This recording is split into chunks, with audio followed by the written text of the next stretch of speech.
afternoon, ladies and gentlemen. I'm meadsyreplays. Welcome back to the channel and another Hold My Beer. Today we have two replays for you today, and that is the Object 260 and the T110E3. Both fantastic tanks. Now the first battle with the Object 260, basically the new IS-7, and it is driven by Mr. Spanky. What a name, Mr. Spanky.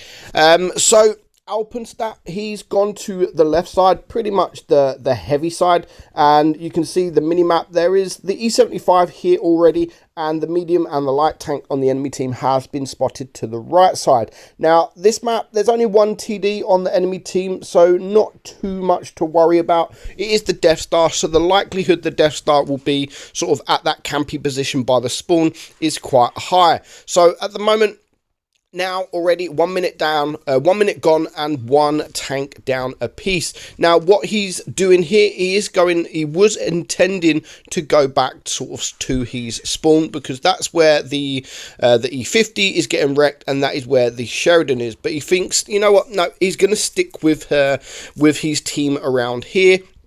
And at the minute, if you just look around the mini-map, the team are all over the place. I mean, you do have the E100 there. You've got the M103 there. The IS-8 is about to die. And, of course, there is some team or some members of the red team flanking. And, of course, if that Sheridan manages to get behind the JG, then he could be in a lot of trouble. So, at the moment, he's just sitting here, capping the base, waiting to decide which is the best route to go. Is it best to go to the left side, or is it best to go to the right side? Where currently what he's doing, he's trying to bait them out. So he is capping the base. It's now 4 against 6. He's on 60 cap points, and it means the team are going to have to start doing something, which, because they're going to have to start going for the base, it may mean that they have to leave a member of the team. And I think what he was hoping that the Sheridan would actually come here and ignore the Jaegeru, but he's not doing that. He is going for the Jaegeru still. The E100 does get into the cap, he does reset the cap, but he does get a beautiful bounce there from the E100. Now he should be able to reload before this E100 has reloaded. Is he going to do it? Ooh, yes, just does it. So that now brings it down to a 3 versus 4. The Sheridan is still alive, but he is a one-shot, and here he has taken out the Jaegeru. So the Sheridan now has to be really the main target to go for, and of course he actually gives him a nice easy kill there. So the M103 is now dead from the E100. There is still a lot of hit points left, but there's only 3 tanks left. Now he has to work well with his E100. If they stick together, they've also got enough hit points. If they stick together, they should be able to, I mean, I'm not saying they should be able to do this, but they need to focus fire. They have to focus fire. So he's now rushing into this Emil, because the Emil is not looking at him. He is focusing on the E100, and he is able to get behind the Emil and get a nice HE shot into his rear. So Mr. Spanky now has got himself into a really, really good position. He's not in the firing line of 3 tanks. The only tank really that can shoot him is this Emil. Now, is the Emil doing the right thing? He's ignoring Mr. Spanky here to probably try and go for the E100, but he does change his mind and think, no, what, I'm going to go for you instead, and he actually he pays the price. So the E100 is dying. There is still a full hit point E100 left to deal with, or he was a full hit points, and now the Emil 2 is gone. So do they focus now the E100, or do they focus the Leopard PTA? Now, I would definitely, at the moment, well, you have to focus the E100. He hasn't got the DPM, but if you've got a shot on the Leopard, definitely take that, because there's only 2.5 minutes left on the clock. These two are not the quickest of tanks, and of course the Leopard PTA is a quick tank. He would easily be able to make this this battle a draw. So if you've got shots here on the Leopard, then definitely take it, and the Leopard PTA could have potentially just cost them the game. Now he's going to get close to the E100 now, and again, I love what he's doing here. He's telling the E100 to hold the position, and he's going to get behind the E100. He wants to keep the E100 on his team alive. Of course, this E100 is going to ignore the Object 260, because he wants to clear that guy, because he is just a one-shot. Now, because of that, Mr. Spanky is just getting some free damage. I mean, it's the right decision for the enemy E100 to go for this E100, but he's just got himself, I mean, Mr. Spanky got himself into a perfect position in getting behind the tank, and at that point, there really wasn't nothing he can do. 8,100 damage, 142,000 credits. He gets the ace, 6 kills as well, and almost 2,000 base XP. Very, very good game there in the Object 260. So next up, we are going to have the T110E3, driven by J. Ivan Wymus 2020. Now, again, the E3 is a fantastic tank. In fact, my favourite tier 10 TD, and one of my favourite TDs in the game other than the Waffle.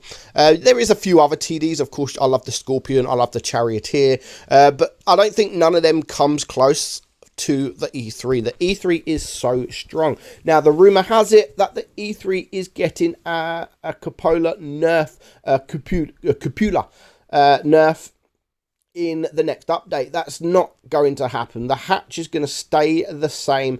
It's not getting nerfed. It's just an error on Blitzstars.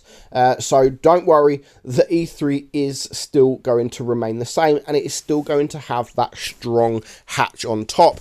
The best thing about the E3, it does have that speed boost as well, so you can get it a little bit quicker than it already goes. At 35 kilometers an hour. It goes. Now, using that speed boost, you can get it up to sort of 40 kilometers per hour. Now, the E3 is definitely the strongest. I wouldn't say play the tank as a TD. It's not a tank really to sit at the back and snipe. It is a frontline tank, and you need to play this as frontline as you possibly can. Now, you could have actually risked, he could have risked shooting a bit of HE there into the hatch of the 50B, the 30B, because that hatch on that 30B is very, very weak. So I'm not sure if you can actually pen HE, but you probably, I mean, with something like an E3, I'm assuming that you can, but we're not going to find out. And this is the thing about the 30B. It's still troll, but you're trying to hold down, and that hatch just sort of goes up and up and up, and you can just easily penetrate it. But unfortunately, he was moving, and when he is moving, it does become a very difficult pen. Now, where's the HE? There's the HE.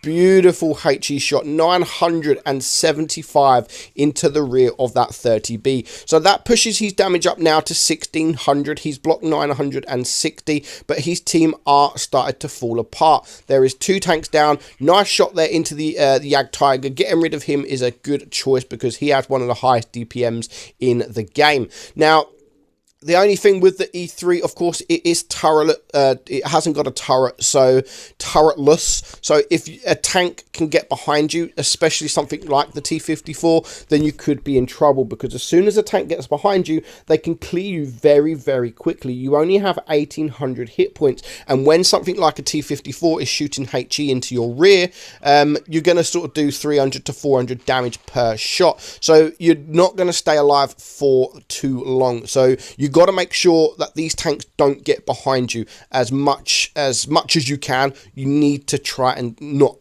let that happen. So it's now a 5 versus 4. His team have brought it down, and they're actually doing very well, although there is a couple of low hit point tanks on his team, and there is also a couple of tanks on the enemy team that are full hit points, just like that mouse there, and just like the E100. So he's going to try and use the AP there. He doesn't want to lower his DPM. I mean, for me, that distance, I would have just shot APCR, not risked it, and just sort of just smashed it in his face, really. But no, he's going for the AP. He's thinking, you know what, I can pen. Of course he can pen. Now, the mouse thinks he's side scraping. Yeah, not to the E3. To other tanks, maybe, but not to the E3. And he's trying again. He's thinking, okay, maybe this time I'm side scraping, but yeah, he's going to find out very soon that he's still not side scraping against this E3. And then I think he's just realized, okay, yeah, side scraping is not working for me today. So they can pin. Yeah, yeah. Kill all, they are camping. So that gives the E3 a little bit, you know what, let's just go down and let's push the enemy team. If they're all camping, there is only 3 tanks left alive, the Object 704, of course the Mouse, and the E100, and we know that they are all around this area. So if he can get behind this Object 704, he will be able to get a nice HE shot into him. He needs to hurry up. Is he going to get it? Is he going to get the shot? Not quite, but I would now go for the Mouse. I would definitely go for the Mouse just to clear that guy. I mean, it's going to take 2 shots. If he can get a high roll here, it will take 2 shots, and he does. A 800 roll into the Mouse brings him now down to a 1 shot. So he's now on 6,000 damage. Already has a fantastic job. He's still got plenty of hit points left. That was a troll bounce. I mean, he is trying to hit the Mouse in the face with AP. If he would have shot APCR, that would have probably easily gone through. So there's still a lot of hit points to get through. He's going to go for the Mouse again, and he is going to take care of him for his 2nd kill. And of course, because he just takes that shot, the Object 704 is going to try and take that shot. But again, he bounces. So with 1,600 block damage now, he doesn't really care at this point. He doesn't care if the E100 shoots him. He's got enough hit points to deal with these. And yet again, he gets another bounce. So 2,200 block damage.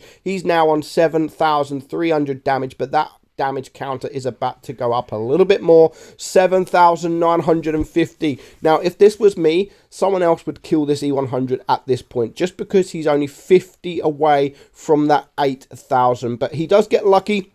No one is around him at this time, and he is able to get the kill and get 8,400 damage. So well played, guys. Thank you for sending me those replays in. I love a good 8,000 damage replay. It kind of makes me jealous because I've still never hit 8,000, but it is nice to see these very high damage games. So I hope you guys enjoyed it. I'm meadsy69, and I'll catch you all soon. Bye bye.